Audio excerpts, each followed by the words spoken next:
Hello, I wanted to come on here to increase some awareness about how psychotherapists or new psychotherapists in their fields can be taken advantage of. When there's an oversaturation of psychotherapists in the field due to private schools sort of pumping out psychotherapists, it can be really hard to find a stable agency job.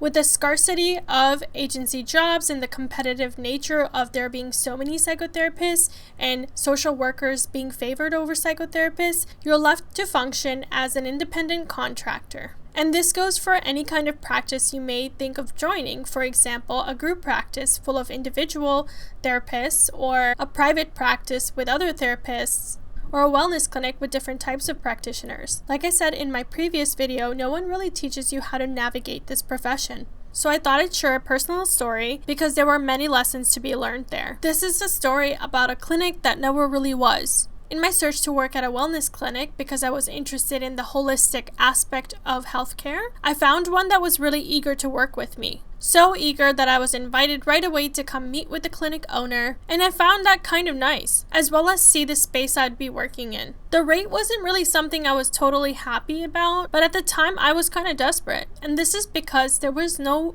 real services offered besides billing. In fact, other places offered billing, scheduling, a note-taking record-keeping software, a video conferencing software, or if I were to look into therapy businesses, they would even offer supervision, which you have to pay for by yourself. However, the clinic owner was so excited to work with me, they offered to put me on the schedule as well as their website right away, without a contract. I didn't know, but this is a big red flag. No one should be using your image or advertising you on their website without having a contract in place for your protection. A contract is meant to protect you as well as the clinic. In fact, there's always a way to leave. For example, through a 2 weeks notice or a 3 weeks notice, whatever. I wasn't really sure how things worked at the time, so I agreed. In fact, the clinic owner also asked me about other offers I was getting. This is another red flag, but I didn't know this at the time. Contracts are supposed to be confidential. I did disclose where I was getting an offer from. Upon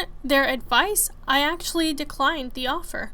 And I sent over all the information they required, including my insurance, my license, whatever. Again, I asked about the contract and was told, let's see how it goes. Third red flag, you're not supposed to see how it goes because it's not going anywhere unless you have a contract. What happens if the clinic decides to collect all of the income that you've earned and keep it for themselves? If you don't have a contract, they can do that, and you have nothing to back you up. Anyway, I also asked if the clinic owner had a personal number that I could reach them at. Sometimes there's emergencies, or maybe you just want to text them about an important question. But the clinic owner said there's no personal number. This comes back later in the story. So this happened in June, and by August I got 0 referrals. I asked the clinic owner about this via email and was told, I don't know why you're not getting referrals, it's just been slow.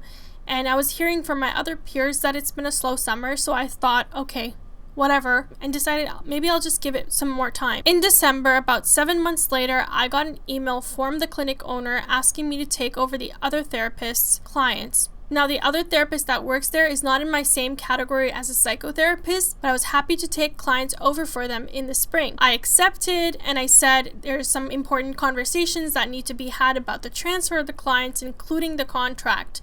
So I hope to speak to you soon. I was talking to the other therapists about how many clients there were going to be, etc.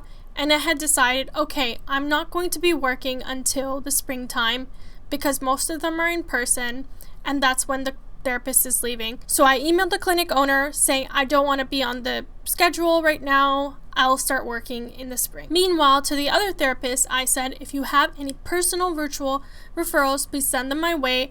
I have room. I'm accepting clients. One day I got a text about a potential referral from this therapist. I was happy to do an intake with this client and we seemed to be a good fit. Now that is the only session I had with the client. In the meantime, I'm trying to get in touch with the clinic owner. There were about 15 emails back and forth about us trying to set a time to talk. The clinic owner was super busy because of personal reasons. I was totally fine with that. However, we did set a meeting for a Friday. On Friday, I got an email saying they couldn't make the meeting, and so I offered to reschedule it for next week and gave them a couple of times to choose from, and they chose a Tuesday. So you could imagine my surprise when I got a voicemail from the clinic owner's personal number saying that I was seeing clients, multiple clients from the clinic, and that they're meant to be seen through the clinic, billed through the clinic, and I was doing that on my own and to call back right away. Obviously, it was very destabilizing to receive a call like that in such urgency. And there was also an email accusing me of using clinic resources. Mind you, the therapist knew I don't have a contract yet. I can't be seeing anyone through the clinic. So, although I was extremely destabilized, shocked,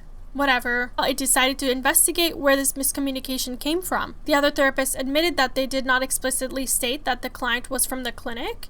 However, they were under the impression that I would be working virtually at the clinic until May, although I had told them that I wasn't. I took it for what it was, believed this person, and upon the advice of my peers, I drafted an email. I drafted it twice. I drafted it 3 times. And then revised it, explaining all the information about the exchanges, the miscommunication, us operating under different assumptions, and the fact that I don't have a contract yet, and I had no referrals for 7 months. I was so surprised to see an email reply within like a couple of minutes. I had also included that I wasn't planning to work there, but I could work there virtually if there's a contract. The reply basically expressed that they thought this was just the right protocol and that I would know, dismissing the fact that there was a huge miscommunication on their part, and the fact that as a clinic owner, the clinic owner doesn't know what their other practitioners are doing, then offered me to work there virtually and ignored the fact that I asked to negotiate the contract. So then I wrote another email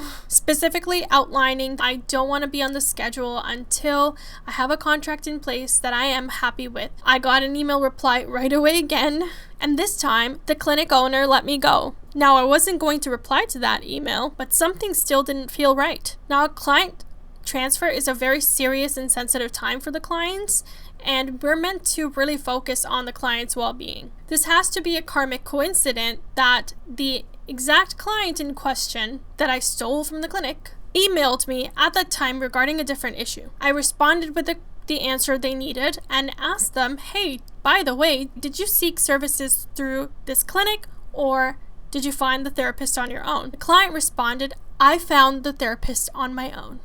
Case closed. Just this confirmation alone offered me the courage to reply to the clinic owner, telling them exactly what I felt like I was treated as. The audacity of this person to disregard everything I said and then say, never mind, I don't think we can work together. On top of that, offer me to inquire to work there in the summer when I'm ready to do in person. Like, why would I do that? Why would I want a repeat of everything that happened this year? Like 7 months of nothing, leaving my schedule open should there be a referral, adhering to all of the rules to be then accused of breaking one. No contract made it easier for you to get rid of me. I don't think we have the same values in terms of ethical standards of healthcare or business practices. By the way, I know that wasn't your client. Moral of the story is pay attention to red flags. Do not allow yourself to be advertised anywhere before there's a contract set in place. Make sure you are happy with the contract. Do not compromise on what your needs are. Debate on whether or not you're okay with the rate with the services being offered. In my case, there was none. And third, don't take anyone for their word.